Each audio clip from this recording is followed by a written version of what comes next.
बिस्मिल्लाहिर्रहमानिर्रहीम। रेसिपी में खुशामदीद। ईद के पहले दिन कलेजी की रेसिपी लेकर आई हूँ। वो लोग जो कलेजी बनाना चाहते हैं, जूसी एकदम जो है सॉफ्ट और अच्छा सा उसका ग्रेवी मसाला बनाकर आप बनाना चाहते हैं, तो आपने ले लेनी है कलेजी। क्योंकि आपने जो है ये बीफ और मटन जिस मर्जी की चाहे आप ले सकते हैं। तो ये मैंने मटन की कलेजी ली है गाइस। तो आपने ले लेनी है तकरीबन 1 केजी के करीब। ये मटन की जो है कलेजी है, इसको इस तरह से बड़े बड़े पीसेस में मैंने कट कर लिया है और अच्छे से इसको वॉश कर लेना है। अच्छे से धो लीजिएगा और ऊपर की झिल्ली जो है वो उतार लीजिएगा। जो इसके ऊपर एक वाइट शीट सी होती है, वो उतारने के बाद उसके बाद इसकी कटिंग कीजिएगा। और कटिंग करने के बाद इसको आपने अच्छे से 2 से 3 बार धो लेना है। इसके बाद आपने लहसुन जो है वो कूटा हुआ, ठीक है, 1 बड़ा चमचा जो है भरकर आपने शामिल करके इसके साथ अच्छे से मिक्स कर देना है। हाथों की मदद से अच्छे से मिक्स करेंगे तो आपने अच्छे से जो है मिसाल ये जो अच्छे से, ताकि मिसाला बाद में बनाएंगे तो सबसे पहले आपने जो है इस तरह से मिक्स करना है।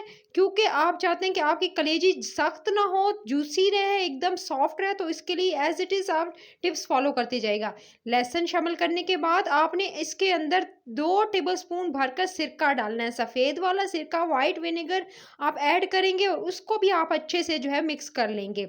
मिक्स करना है और मिक्स कर लेने के बाद गाइस अच्छे से, ताकि पूरे के पूरे जो है वो लहसुन और उसके अलावा जो सिरका है वो अच्छे से तमाम के तमाम जितनी भी कलेजी है उसमें अच्छे से कोट हो जाए। उसके बाद गाइस आपने अच्छे से हाथों की मदद से मिक्स कर लेना है।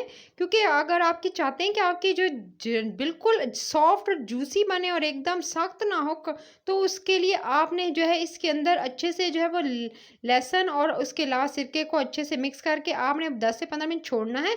उसके बाद इसके अंदर आपने पानी ऐड कर देना है। पानी तकरीबन आधा कप जो है मैंने इसके अंदर पानी ऐड कर दिया है और इसको आपने छोड़ देना है। 30 मिनट आप इसको एज इट इज़ छोड़ देंगे, ठीक है। इसी पानी के साथ और इसी में जितना भी मैंने जो 2 चीज़ें ऐड की हैं इसके साथ आपने इसको छोड़ देना है और तकरीबन आधा घंटा वेट करना है। आधा घंटे के बाद इसको अच्छे से आप धो लेंगे। 3 से 4 बार अच्छे से धोना है। धोकर फिर छन्नी में इसको छान लेना है। एक्स्ट्रा पानी रिड्यूस हो जाएगा और जो इसके अंदर का जितना भी जो है वो आप कहते हैं कि आप ब्लड होगा या जो भी इसके अंदर वो आप देखेंगे कि बिल्कुल एकदम साफ सुथरा हो जाएगा और इसके अलावा ये एकदम सॉफ्ट हो जाएगी। आपने इसका सारा का सारा जितना भी था वो आपने सारा का सारा 3 से 4 बार अच्छे से धोने के बाद इसको अच्छे से देखें बिल्कुल मैंने ड्राई कर लिया है। और उसके बाद अब आपने इसको इसी स्टेज पर अब आपने इसके अंदर मिसाले शामिल करने हैं। आप इसके अंदर जो है वो लहसुन का पाउडर शामिल करेंगे। 1 टीस्पून भरकर आपने शामिल करना है। चाहें तो अगर आपके पास नहीं है तो आप लहसुन जो है वो ताज़ा फ्रेश कूटा हुआ भी इसके अंदर शामिल कर सकते हैं। साथ में आपने कश्मीरी लाल मिर्च शामिल करनी है 1 टीस्पून इसके अंदर। 1 टीस्पून शामिल करने के बाद गाइस आप इसके अंदर शामिल करेंगे लाल मिर्ची का पाउडर और उसके बाद हल्दी पाउडर। हल्दी पाउडर भी 1 टीस्पून इसके अंदर शामिल करेंगे। उसके बाद कुटी हुई लाल मिर्च 1 टीस्पून इसके अंदर शामिल करेंगे। और 1 टीस्पून कुटी हुई लाल मिर्च ऐड करने के बाद इसके अंदर सफ़ेद मिर्च जो है वो भी 1 टीस्पून इसके अंदर शामिल करेंगे। उसके बाद इसमें दही शामिल करेंगे। आधा कप दही जाएगा इसके अंदर। और उसके बाद आपने इसको सिर्फ इन्हीं मिसालों के साथ मिक्स कर लेना है।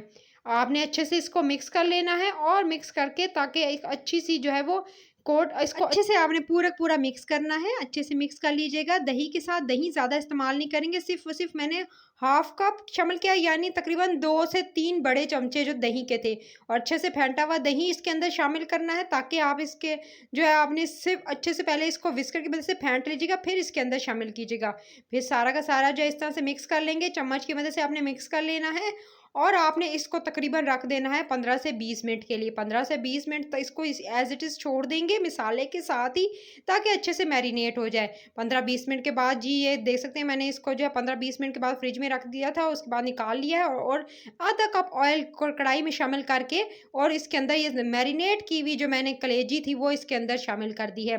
फिर इसके बाद इसके अंदर कुछ भी आपने पानी वगैरह ऐड नहीं करना है और सिंपली आपने क्या करना है, इसको तकरीबन आपने मीडियम टू हाई फ्लेम, यानी इतनी ज़्यादा तेज़ आंच पे नहीं, मीडियम टू हाई होनी चाहिए। लेकिन आपने बराबर चमचे चलाते हुए आपने टूटे नहीं, बिल्कुल सॉफ्टली जो है इसको कुक करना है बगैर पानी का शामिल किया। देख सकते हैं अपने पानी में इसको मैंने तकरीबन मीडियम टू हाई फ्लेम रखी हुई है और इस पे कुक कर रही हूँ। सही है जी, आपने इसको अच्छे से कुक करना है। इसको तकरीबन आपने 5 मिनट कुक करना है। 5 मिनट को अच्छे से कुक करेंगे और इस तरह से इसको सॉफ्ट होने देंगे। जैसे देख सकते हैं अपना पानी में ये ड्राई हो गई जो बिल्कुल, तो उसके बाद जो है देख सकते हैं इसके जैसे पानी रिड्यूस होगा। अभी देख सकते हैं थोड़ा-सा इसके अंदर ग्रेवी है, यानी पानी अभी छोड़ रही है। तो आप कलेजी जो है इसको तकरीबन अच्छे से भून लेंगे, जब बिल्कुल अच्छे से इसका पानी ड्राई हो जाएगा, तो उसके बाद इसके अंदर फिर पानी मिक्स करना है। अब इस स्टेज पर जो बिल्कुल अच्छे से पक गई 5 मिनट, उसके बाद आपने इसके अंदर तकरीबन आधा से पौना गिलास जो है इसके अंदर पानी शामिल करके, मैंने इसके अंदर पानी शामिल कर दिया है और इसको अब आपने कवर करना है। अब इस पहले बगैर कवर किए आपने इसको मीडियम टू हाई फ्लेम पे पकाया था, और अब आपने इसे कवर करके लो टू मीडियम फ्लेम पर, यानी बिल्कुल हल्की से मीडियम आंच जो होगी उस पे आपने इसको कवर करके पकाना है। लेमन जूस शामिल कर दिया 1 टेबल स्पून इसके अंदर, और अगेन इसको भी मिक्स कर लेंगे। और अब आपने इसको अच्छे से मिक्स कर लेने के बाद इस स्टेज पर आपने शुरू में नहीं डालना है लेमन, जो है अब डालिएगा। उसके बाद इसके अंदर जो है 1 टेबल स्पून ज़ीरा जो है भुना हुआ वो भी इसके अंदर शामिल कर दिया है मैंने गाइस, और ज़ीरा शामिल कर लेंगे। उसके बाद इसको भी मिक्स कर लेंगे। ये दो चीज़ें हैं कि आपने इस टाइम पे डालनी है, पहले नहीं शुरू में डालनी है। लेमन का जूस शुरू में नहीं डालेंगे, नहीं तो वो क्या होगा कि उसका एक तो खटास तो ज़्यादा हो जाती है और उसके अलावा सख्त हो जाएगी कलेजी। सो आपने जो है इस तरह से इसको लेमन जूस अब डालकर यानी इस तरह से पहले पकाकर सिंपली, उसके बाद पानी शामिल करके, और इसको अब आपने कवर करके इसको अच्छे से पकने देना है गाइस। और इसको अपने पानी ये अपने पानी तक, यानी पहले पकाया अपने पानी में ही, और अब जो है इसे पानी शामिल कर पका रही हूँ। देख सकते हैं अच्छे से इसकी जो है बुनाई हो रही है और ये अच्छे से पक रही है अपने पानी में ही, और ये अच्छे से सॉफ्ट हो जाएगी। और जब ये अच्छे से सॉफ्ट हो जाएगी गाइस, तो अब आप देख सकते हैं इसका पानी रिड्यूस हो चुका है। इसको तकरीबन मैंने 7 से 8 मिनट पकाया, और इसके बिल्कुल ये देख सकते हैं तेल ऊपर आ गया, ग्रेवी सी आ गई। तो थोड़ा-सा जब इसका अंदर देख सकते हैं अभी पानी रहता है, तो अब आपने इस स्टेज पर जो बिल्कुल मैंने 7 से 8 मिनट इसको पकाया, तो आप इस स्टेज पर आपने नमक ऐड कर देना है। नमक जो है गाइस आप इसमें हस्बे ज़ायक़ा शामिल कर देंगे। नमक पहले शामिल करेंगे, गलती यही करते हैं कि नमक पहले शामिल कर देते हैं, जिसकी वजह से आपकी जो कलेजी है सख्त हो जाती है और चबाने में मुश्किल होती है। अगर लास्ट में इस स्टेज पे शामिल करेंगे, तो आपकी एकदम खूबसूरत कलर भी आएगा, और आपकी जो जूसी और सॉफ्ट है वो कलेजी वो बनेगी। नमक शामिल करके अब आप देख सकते हैं इसमें ग्रेवी और को पानी नज़र आ रहा है। मज़ीद पकाएंगे इसको 4-5 मिनट, और इसको लो फ्लेम पर मैंने पकाना है, और इसको कवर कर दूंगी ताकि अच्छे से जो है नमक, और उसके बाद अच्छे से जो है वो भी घुल जाए और अच्छे से जो डन हो जाए। अच्छे से कवर करके पका लिया था, क्या खूबसूरत कलर आया है माशाल्लाह से। तो अब आपने जो है इस मज़ेदार सी जूसी जी कलेजी है, अब आपको शिकायत नहीं रहेगी कि आपकी सख्त क्यों बनती है। तो एज़ इट इज़ आपने स्टेप्स को फॉलो करते हुए कलेजी को बनाना है गाइस। अब आपने इसको अच्छे से डिश आउट कर लेना है गाइस। इतनी सॉफ्ट, इतनी मज़ेदार, इतने आसान तरीके से बनाई गई, बिल्कुल, क्योंकि आप 2-4 गलतियां करते हैं, मिस्टेक्स करते हैं, जिसकी वजह से आपकी जो कलेजी है वो सख्त हो जाती है और खाने में चबाने मुश्किल होती है। तो इस तरीके से बनाएंगे तो कभी भी आपको शिकायत नहीं होगी। और अगर आप जो है वो इसी तरीके से बनाना, जो लोग ईद कर चुके हैं, तो वो जी वो आप क्या कर सकते हैं, अगर बची हुई है सुबह की है कोई फ्राई पड़ी हुई है तो उससे बना सकते हैं। जो सेकंड डे करने वाले हैं उनके लिए तो बेस्ट है कि इसी तरीके से बनाएं। तो आपने क्या करना है, अभी आपने जो है इसको इस तरह से निकालना है कि खूबसूरत सी डिश में निकालिएगा। मेहमानों को सर्व करें, घर वालों को सर्व करें, चपाती के साथ, नान की रेसिपी के साथ, जो कि मेरे चैनल पर अपलोड हो चुकी है, उसके साथ बनाकर ज़रूर खाइएगा दिन के टाइम पर। और हरी मिर्चों के साथ, पुदीने के साथ, धनिया के साथ इसकी गार्निशिंग कीजिएगा।